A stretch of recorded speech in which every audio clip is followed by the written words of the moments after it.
प्रत्येक माणसाला सुवासिक गोष्टी, सुवासिक वस्तू ह्या आवडतातच. पण कोकणातल्या माणसाला ह्याचं विशेष कौतुक आहे. म्हणजे सुवासिक अत्तरं, सुवासिक उदबत्त्या, सुवासिक साबण आणि सुवासिक फुलं देखील. तर असंच एक अत्यंत सुवासिक फूल मी आज तुम्हाला दाखवणार आहे.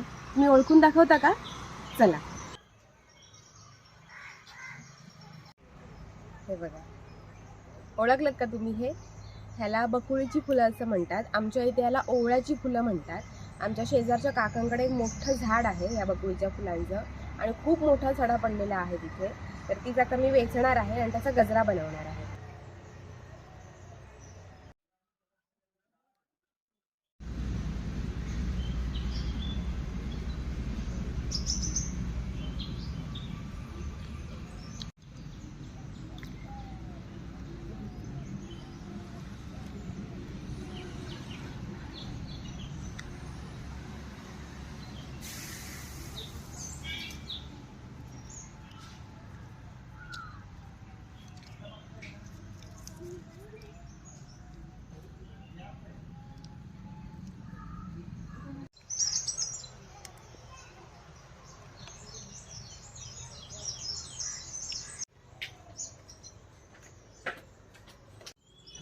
ओवळ्याच्या फुलांचा सुकल्यावरही सुगंध फार काळ टिकून राहतो.